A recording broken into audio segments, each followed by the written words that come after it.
బాపట్ల జిల్లాలో చంద్రబాబు పర్యటన పర్చూరు నియోజకవర్గం ఇంకొల్లులో రాకదిలి రాసభ బాపట్ల ఎంపీకి కబ్జాలు బెదిరింపులే తెలుసంటూ చంద్రబాబు ధ్వజం.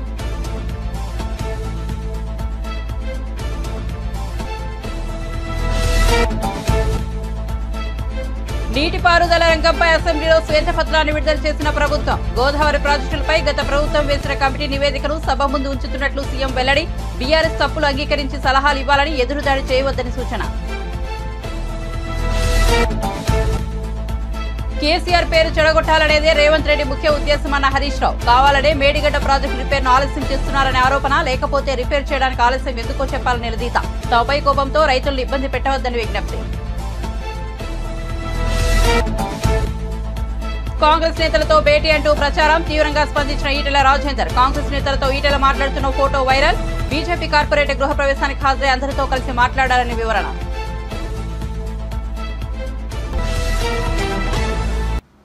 ఇక వార్త వివరాల్లోకి వెళ్తే పర్చూరు నియోజకవర్గం ఇంకొల్లులో నిర్వహించిన రాకదిలి సభలో టీడీపీ అధినేత చంద్రబాబు ప్రసంగించారు.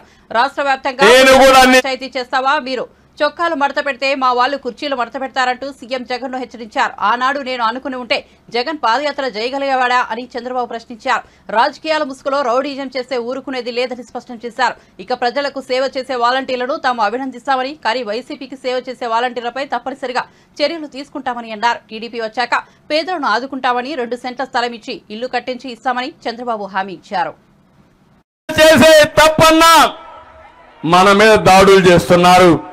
ఒకటే హామీ ఇస్తున్నా, మిమ్మల్ని కాపాడడానికి, ఈ రాష్ట్రాన్ని కాపాడుకోవడానికి, భవిష్యత్ తరాల భవిష్యత్తును కాపాడడానికి మేము ముందుంటాం. ఆశీర్వదించమని మనస్ఫూర్తిగా అందరికీ విజ్ఞప్తి చేస్తున్నా. ఇది మా పోరాటం కాదు. నేను ఒక్క విషయం మిమ్మల్ని అడుగుతున్నా. బటన్ నొక్కతానంటారు, గొప్పగా చెప్తా ఉంటే నేను బటన్ నొక్కుతున్నానని. నేను అడుగుతున్నా ఒక విషయం, నీ బటన్ నొక్కుడు వల్లనే కదా 7 సార్లు కరెంటు ఛార్జీలు పెరిగాయా తమ్ముళ్ళు? 7 సార్లు నువ్వు బటన్ నొక్కి కరెంటు ఛార్జీలు పెరిగాయి. అదే తెలుగుదేశం హయాంలో 5 సంవత్సరాలు కరెంటు ఛార్జీలు పెరిగాయా అని మిమ్మల్ని అడుగుతున్నా. నాణ్యమైన కరెంట్ ఇచ్చావా లేదా అని మిమ్మల్ని అడుగుతున్నా. ఇంకో పక్కన ఈయన బటన్ నొక్కడం వల్ల 3 సార్లు ఆర్టీసీ రేట్లు పెరిగాయి. ఈయన బటన్ నొక్కడం వల్ల బాధుడే బాధుడు. చెత్త మీద పన్ను, పెట్రోల్ పన్ను మీద పన్ను, డీజిల్ మీద పన్ను, గ్యాస్ సిలిండర్లు పెరగడం, నిత్యావసర వస్తువుల ధరలు పెరగడం పెరిగాయా లేదా అని అడుగుతున్నా. 5 ఏళ్లలో 7 నుంచి 8 లక్షల కోట్ల రూపాయలు ఒక్కొక్క కుటుంబం దోపిడీ చేసిన దొంగ ఈ జగన్మోహన్ రెడ్డి అని చెప్పి కూడా నేను మీకు తెలియజేస్తున్నా. నేను అడుగుతున్నా, నీ బటన్ నొక్కుడు కార్యక్రమం జాబ్ క్యాలెండర్కి ఎందుకు పనిచేయలేదని అడుగుతున్నా. పనిచేసిందా తమ్ముడు? వచ్చాయా ఉద్యోగాలు మీకు? ఏ ఒక్క తమ్ముడికైనా ఉద్యోగాలు వచ్చాయా అని నేను అడుగుతున్నా. 5 జనవరిలో అయిపోయినాయా లేదా? ఇంకా వస్తాయని ఆశుందా మీకు? జాబు రావాలంటే మీకు అభివృద్ధి కావాలన్నా లేదా అని అడుగుతున్నా. ఇద్దరికి న్యాయం చేయండి, అప్పుడే విభజన చేయండి. 35% నుంచి 27.5% తగ్గించా అభివృద్ధి చేశారు. జగన్మోహన్ రెడ్డి వచ్చాడు, ఎంతకు పెరిగింది తెలుసా? 19-24కి 44% పెరిగిపోయింది. ఇతనే ఉంటే ఆడ 200 రూపాయల ఆదాయం వస్తే మన ఆదాయం 100 రూపాయలు వచ్చే పరిస్థితి వస్తుంది. నేను ఒకటే మిమ్మల్ని అడుగుతున్నా, మీ ఆదాయం పెరగాలనా లేదా అని అడుగుతున్నా. మీ పిల్లలకు ఉద్యోగాలు కావాలనా లేదా అని మిమ్మల్ని అడుగుతున్నా. మీ కష్టాలు తీరాలనా లేదా అని మిమ్మల్ని అడుగుతున్నా. ఇది జరగాలంటే మళ్ళీ బాబు రావాలి. తెలుగుదేశం జనసేన సునామీ ద్వారా రామరాజ్యం స్థాపన జరగాలి. రావణాసుడి వధ జరిగి తీరాలని మరొక్కసారి మీ అందరికీ విజ్ఞప్తి చేస్తున్నా. అందుకే నిన్న మొన్న వీళ్ళు చూస్తున్నా, వీళ్ళు మాట్లాడుతున్నారు. నేను కొన్ని అనౌన్స్మెంట్లు చేశా. సూపర్ 6, నేను సూపర్ 6 లో కొన్ని విషయాలు చెప్పాను. ఏమమ్మా ఆడబిడ్డలు నేను జ్ఞాపకం ఉన్నానా అని అడుగుతున్నా. ఇక్కడుండే వాళ్ళే కాదు, ఇంటి దగ్గరుండే ఆడబిడ్డలు కూడా ఆలోచించుకోవాలి. మీకు ఆస్తిలో హక్కు ఎవరిచ్చారమ్మా అని మిమ్మల్ని అడుగుతున్నా. ఎన్టీ రామారావు అవునా కాదా అని అడుగుతున్నా. రాజకీయాల్లో 9% స్థానిక సంస్థల్లో రిజర్వేషన్లు పెట్టింది ఎవరు అని అడుగుతున్నా. ఎన్టీఆర్ ఉన్నప్పుడు పెట్టాడు. నేను వచ్చిన తర్వాత డాక్రా సంఘాలు పెట్టాను. మీలో చైతన్యం తీసుకొచ్చాను. పొదుపు ఉద్యమం నేర్పించాను. ఆడబిడ్డల్ని ఆర్థికంగా పైకి తేవడానికి నాయకత్వ విషయాలు నేర్పించి పైకి తీసుకొచ్చిన పార్టీ తెలుగుదేశం పార్టీ. అవునా కాదా అని ఆడబిడ్డలందరూ ఆలోచించాలి. అది అయిన తర్వాత ఉద్యోగాల్లో కాలేజీల్లో 33% రిజర్వేషన్లు పెట్టారు. అప్పటి వరకు వరకట్నాలున్నాయి. మన పిల్లలు ఆడపిల్లలు చదువుకున్నారు. ఇప్పుడు ఎదురు కట్నం ఇస్తున్నారంటే అది తెలుగుదేశం పార్టీ సాధించిన విజయం. మా ఆడబిడ్డలు గుర్తుపెట్టుకోవాలి. ఈ రోజు నేను ఒకటే ఆలోచిస్తున్నా, మీ నాయకత్వంలో మిమ్మల్ని ఆర్థికంగా పైకి తీసుకు రానున్న ఎన్నికలకు సంబంధించి అభ్యర్థుల మార్పు చేర్పులను వైసీపీ నాయకత్వం కొనసాగిస్తోంది. తాజాగా రాత్రి వైసీపీ 7వ జాబితాను విడుదల చేసింది. 7వ జాబితాలో 2కి టికెట్ను నిరాకరించింది. కందుకూరు ఎమ్మెల్యే మహీధర్ రెడ్డితో పాటు పర్చూరు నియోజకవర్గ ఇన్ఛార్జ్ ఆమంచి కృష్ణమోహన్ కు మొండిచేయి చూపారు. కందుకూరు నియోజకవర్గ ఇన్ఛార్జిగా కటార్ అరవింద యాదవ్ ను జగన్ రంగంలోకి దించారు. పర్చూరు ఇన్ఛార్జిగా ఎడం బాలాజీని నియమించారు. ఈ 2 నియోజకవర్గాలకు సంబంధించే 7వ జాబితాను విడుదల చేశారు. మరోవైపు తనకు చీరాల నుంచి అవకాశం ఇవ్వాలని ఆమంచి కోరుతున్నారు. ఈ నేపథ్యంలో ఆమంచికి ఎక్కడి నుంచి అవకాశం ఇస్తారనే అంశం ఆసక్తికరంగా మారింది. నీటిపారుదల ప్రాజెక్టులకు సంబంధించి గత బీఆర్ఎస్ ప్రభుత్వం తప్పులను అంగీకరించి తెలంగాణ సమాజానికి క్షమాపణలు చెప్పి ఉంటే బాగుండేదని ముఖ్యమంత్రి రేవంత్ రెడ్డి అన్నారు. బీఆర్ఎస్ తాము చేసిన తప్పులను అంగీకరించి తమ ప్రభుత్వానికి సలహాలు సూచనలు ఇస్తే కొంతమేర అయినా తెలంగాణ సమాజం అభినందించేదని చెప్పారు. నీటిపారుదల రంగంపై తెలంగాణ ప్రభుత్వం అసెంబ్లీలో శ్వేతపత్రాన్ని విడుదల చేసింది. దీనిపై జరిగిన స్వల్పకాలిక చర్చలో సీఎం రేవంత్ రెడ్డి మాట్లాడారు. నీటిపారుదల రంగంపై విపక్షాలు తమ అభిప్రాయాన్ని చెప్పాయని, అయితే గత ప్రభుత్వం గోదావరి ప్రాజెక్టులపై విశ్రాంత ఇంజనీర్లతో కమిటీ వేసిందని, ఆ కమిటీ నివేదికను తాను సభ ముందు ఉంచుతున్నానని సీఎం తెలిపారు. తుమ్మిడిహెట్టి వద్ద కాకుండా మరోచోట ప్రాజెక్ట్ రీడిజైనింగ్ ఇక్కడే పునాది పడిందన్నారు. బీఆర్ఎస్ తప్పులు అంగీకరించి సలహాలు ఇవ్వాలని, కానీ ఎదురుదాడి చేయడం సరికాదన్నారు. మంత్రి పవర్ పాయింట్ ప్రజెంటేషన్ ఇస్తే తప్పుల తడక అని చెప్పడం విడ్డూరమన్నారు. చేసిన తప్పులను కప్పిపుచ్చుకునే ప్రయత్నాలు చేయడం సరికాదని హితవు పలికారు. ఈ రోజు మునిగిపోయిన మేడిగడ్డ, పగిలిపోయిన అన్నారము, కుప్పగూలిన సుందిళ్లను చూసి మాట్లాడి రాసింది కాదు అధ్యక్ష. ఆ రోజు ఈరోజు ఇంత దుర్మార్గానికి ఒడిగట్టి ఈరోజు ఈ రకంగా ఇక్కడికి వచ్చి మా వెంకన్న మాట్లాడితే వెంకన్న మీద దాడి, మా బట్టి గారు మాట్లాడితే వారి మీద దాడి, మంత్రి గారిని అసలు సహించలేకపోతున్నాడు. ఎందుకు అధ్యక్ష? నేను ఒకటే అడుగుతున్నా అధ్యక్ష, ఈ కాళేశ్వరం ప్రాజెక్ట్ అనేది తెలంగాణకు వరప్రదాయిని కాదు అధ్యక్ష, వీళ్ళ పుణ్యమా అని కాళేశ్వరం ప్రాజెక్టు తెలంగాణ సమాజానికి ఒక కలంకంగా మారింది అధ్యక్ష. ఇవాళ ఈ కలంకాన్ని నిలువెత్తు ఆధారాలు అక్కడ ఉంటే పక్కున పగిలిపోయి 2గా చీలిపోయి నేలకు కుంగిపోయి నిటారుగాడపోయి నిలబడితే సిగ్గుతో తెలంగాణ సమాజం తల వంచుకొని పరిస్థితులు కల్పించిన వాళ్ళు ఇంకా నిస్సిగ్గుగా సభలో నిలబడి మమ్మల్ని ప్రశ్నిస్తారా అధ్యక్ష? ఆనాడు జరిగిన తప్పిదాలను సరిదిద్దడానికి ఉమ్మడి రాష్ట్రంలో సమైక్య పాలనలో తీసుకుంటున్న నిర్ణయాలు తెలంగాణ సమాజానికి మేలు చేకూర్చడం లేదు అనే ఎన్నో ఒడిదుడుకులను ఎదుర్కొని 4 కోట్ల తెలంగాణ ప్రజలకు 60 సంవత్సరాల ఆకాంక్షను అమలు చేయడానికి శ్రీమతి సోనియా గాంధీ గారు తెలంగాణ రాష్ట్రం ఇచ్చింది అధ్యక్ష. అట్లా ఇచ్చిన తెలంగాణను వీళ్ళని నమ్మి వీళ్ళ చేతిలో పెడితే 10 సంవత్సరాల దివాలా తీయించి కొల్లగొట్టి ప్రాజెక్టులు పక్కున బలిగిపోతుంటే దాని మీద క్షమాపణ చెప్పకుండా ఇంకా ఎదురుదాడేంది అధ్యక్ష? ఏంది ఇదా అధ్యక్ష పద్ధతి? ఈ నివేదికను కాదంటాడా? ఈ నివేదిక వాళ్ళు అధికారులను వాళ్ళు నియమించలేదంటాడా? లేకపోతే ఈ నివేదిక సంబంధం లేదంటాడా అని నేను అడుగుతున్నా అధ్యక్ష. ఇవాళ మాజీ మంత్రి హరీష్ రావు గారిని నేను నిలదీస్తున్నా. మీరు బాధ్యులు. మీరు ఈ దుర్మార్గాలకు పాల్పడ్డది మీరు. మిమ్మల్ని ఎందుకు 2014 నుంచి 18 వరకు మిమ్మల్ని చంద్రశేఖరరావు గారు మంత్రిగా కొనసాగించి 18లో ఎందుకు మిమ్మల్ని మంత్రిగా బర్తరఫ్ చేసిందని నేను అడుగుతున్నా. మీరు ఈ దోపిడీలో ఆ తర్వాత వచ్చిన చంద్రశేఖరరావు ఈ శాఖకు మంత్రి, ఈ పాపాలకంతా వాళ్ళిద్దరు కారణం కాదా అధ్యక్ష? వీళ్ళిద్దరు కలిసి ఈ రకంగా తెలంగాణను మొత్తం చెదలు పట్టించారు అధ్యక్ష. తెలంగాణను మొత్తం దోపిడీ. ఇట్లాంటి పరిస్థితుల్లో ఇంకా కూడా ఈ రకమైన మొండి వాదనలు, తొండి వాదనలు వద్దు హరీష్ రావు గారు. జరిగిన తప్పులు సరే, విజిలెన్స్ అండ్ ఎన్ఫోర్స్మెంట్ నివేదికిస్తే వాళ్ళని తిడుతుంది, కాగ్ నివేదికిస్తే వాళ్ళను ఆరోపణ చేస్తుంది, వాస్తవాలను చెప్తే మా మీద దాడి చేస్తుంది.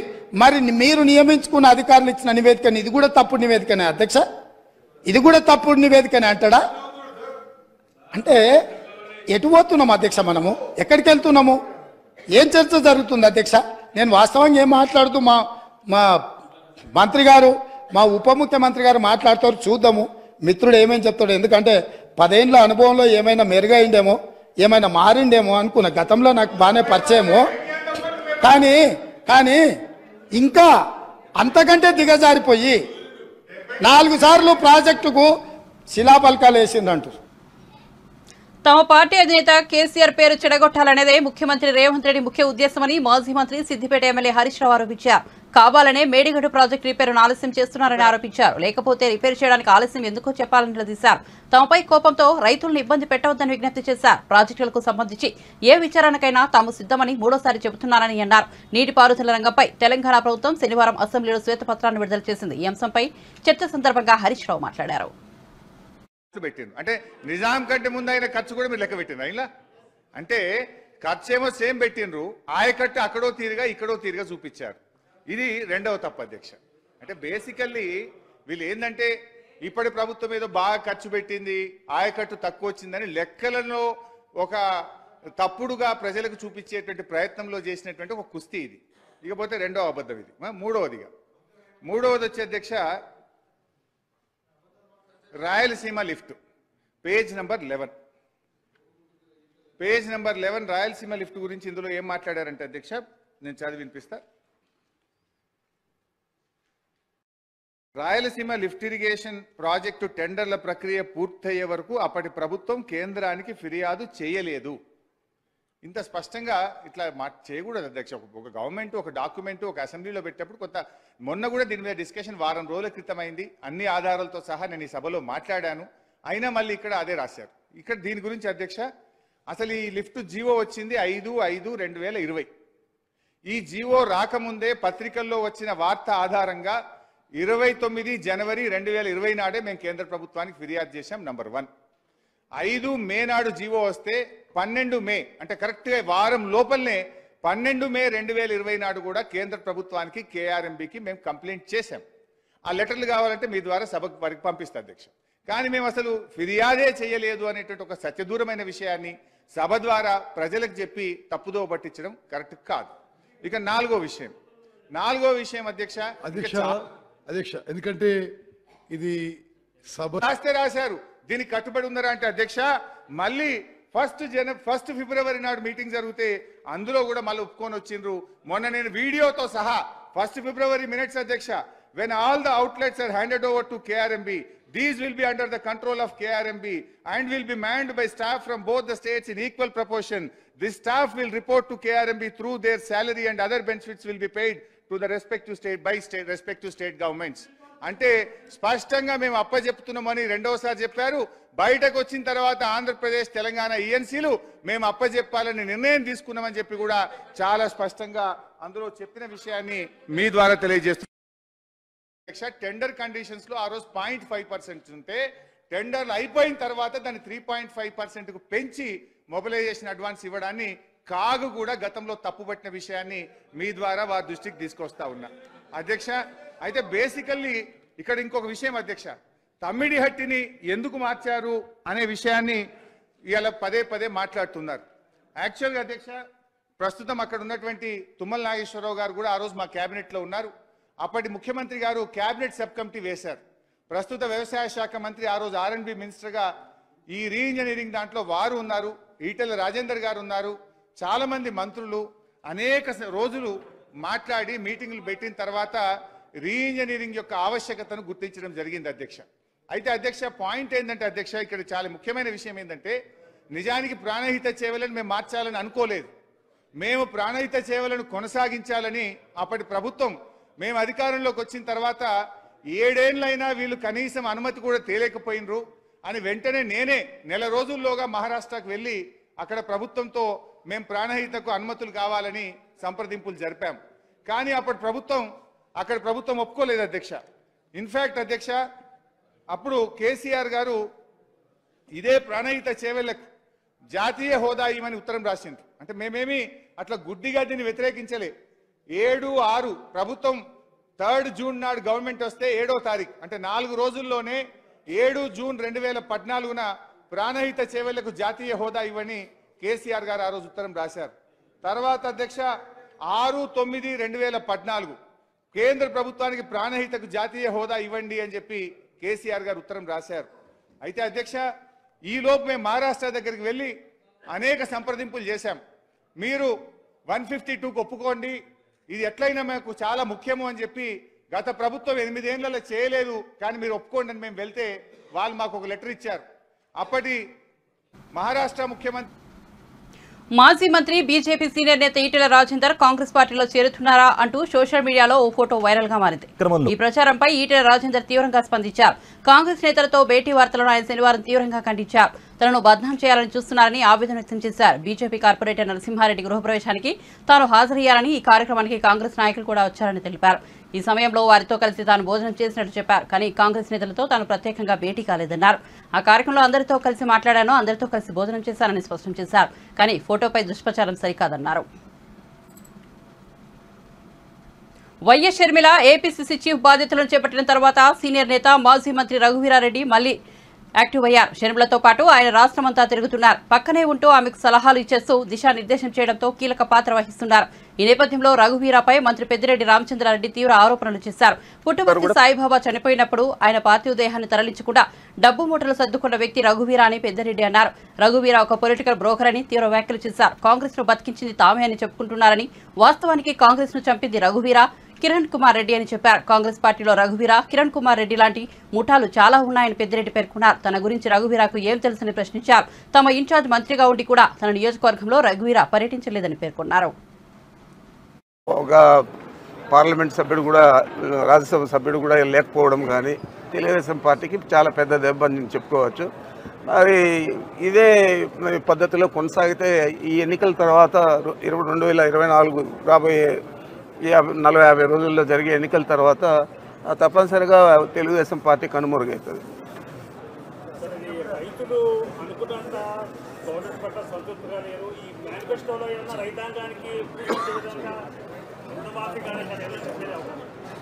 అదంతా కూడా ఇంతవరకు మేనిఫెస్టో విషయం ఈ సభలో వస్తుందని నేను అనుకోవడం లేదు. వచ్చినప్పుడు తప్పనిసరిగా మీరు చెప్పేది కూడా దృష్టిలో పెట్టుకుంటాం.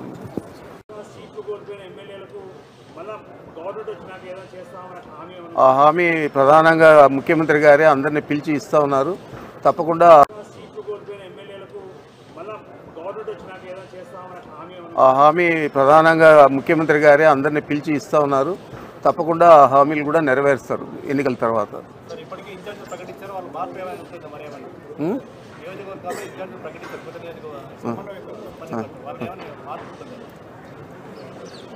90% మార్పు ఉండకపోవచ్చు, ఏదైనా 1-2 చోట్లలో ఉంటే ఉండొచ్చు.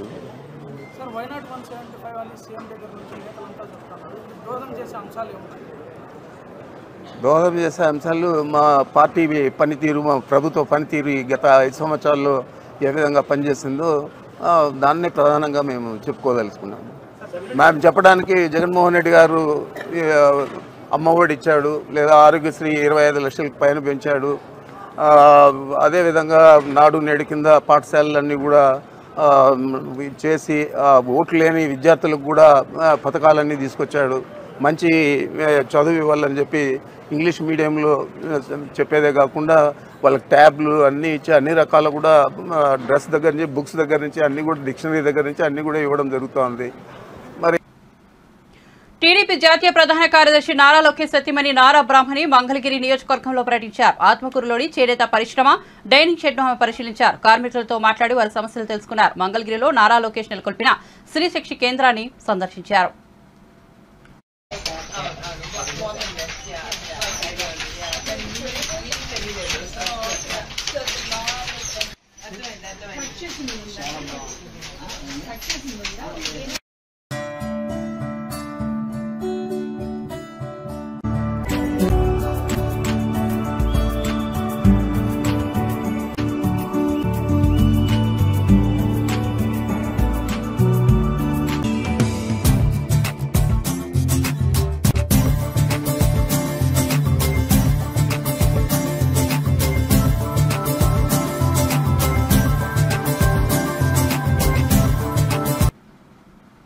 తెలుగుదేశం పార్టీ ఏపీ అధ్యక్షుడు అచ్చెన్నాయుడిని లోపలేయడం, ఆ పార్టీ కేడర్ను భయపెట్టడం లాంటి రౌడీజం చేయడం వల్లే స్థానిక సంస్థల ఎన్నికల్లో విజయం సాధించగలిగామంటూ వైసీపీ ఎమ్మెల్సీ దువ్వాడ శ్రీనివాస్ చేసిన వ్యాఖ్యలు సామాజిక మాధ్యమాల్లో వైరల్ అవుతున్నాయి. అనుచరుల వద్ద ఆయన చేసిన ఈ వ్యాఖ్యలు ఇప్పుడు సర్వత్రా చర్చనీయాంశమవుతున్నాయి.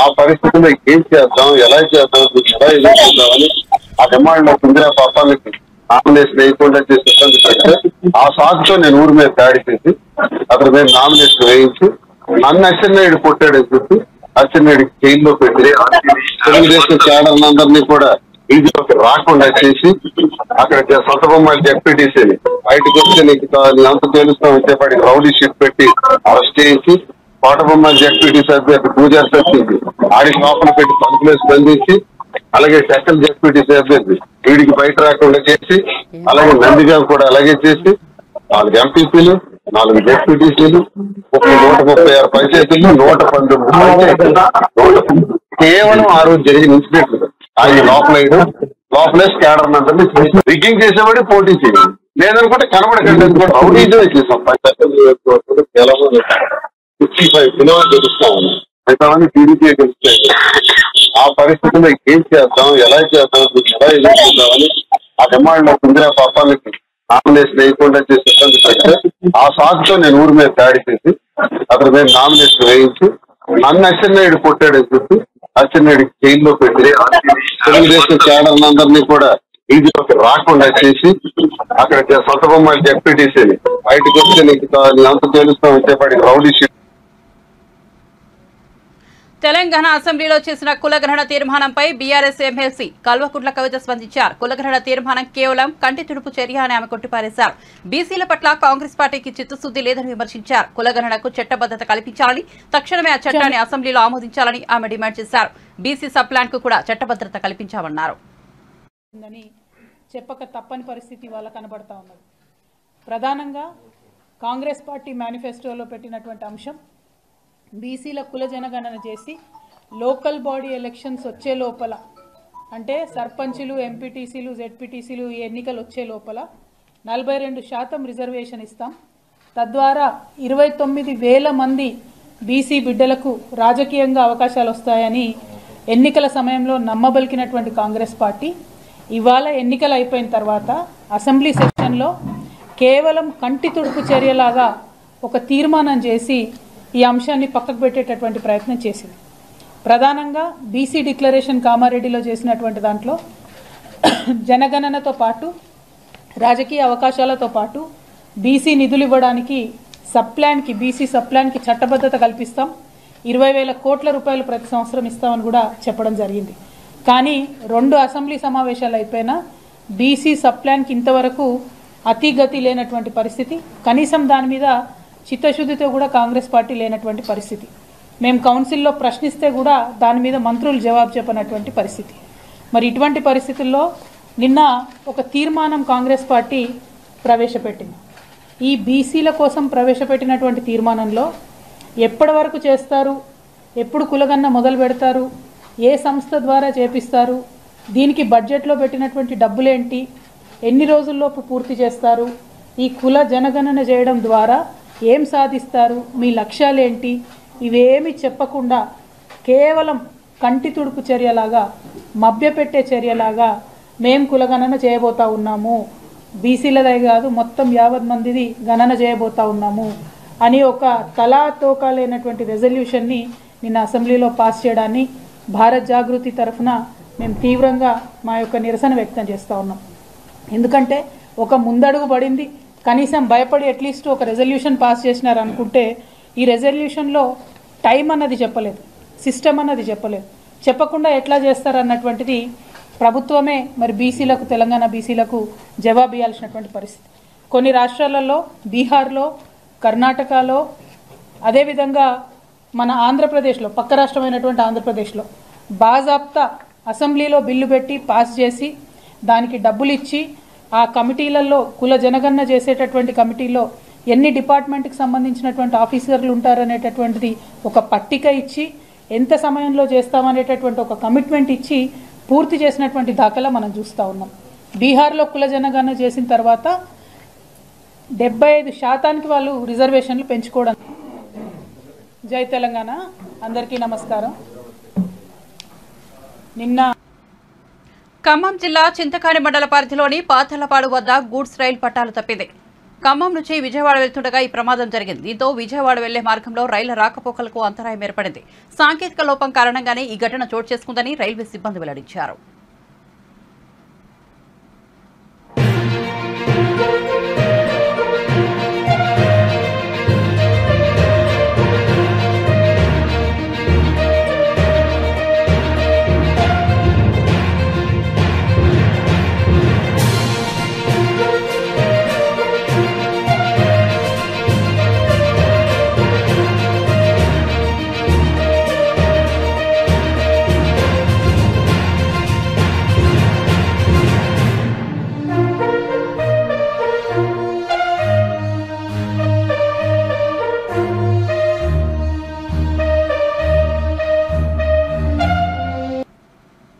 బులెటిన్ ముగించే ముందు హెడ్లైన్స్ మరోసారి చూద్దాం.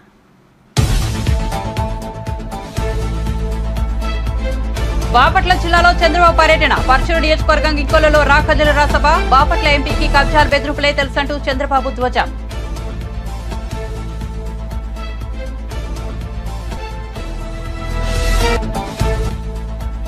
నీటిపారుదల రంగంపై అసెంబ్లీలో శ్వేతపత్రాన్ని విడుదల చేసిన ప్రభుత్వం. గోదావరి ప్రాజెక్టులపై గత ప్రభుత్వం వేసిన కమిటీ నివేదికను సభ ముందు ఉంచుతున్నట్లు సీఎం వెల్లడి. బీఆర్ఎస్ తప్పులు అంగీకరించి సలహాలు ఇవ్వాలని, ఎదురుదాడి చేయవద్దని సూచన.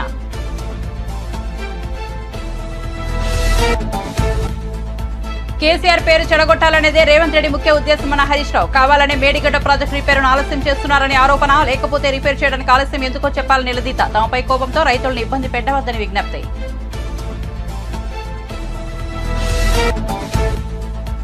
కాంగ్రెస్ నేతలతో భేటీ అంటూ ప్రచారం. తీవ్రంగా స్పందించిన ఈటెల రాజేందర్. కాంగ్రెస్ నేతలతో ఈటెల మాట్లాడుతున్న ఫోటో వైరల్. బీజేపీ కార్పొరేటర్ గృహ ప్రవేశానికి హాజరై అందరితో కలిసి మాట్లాడారని వివరణ.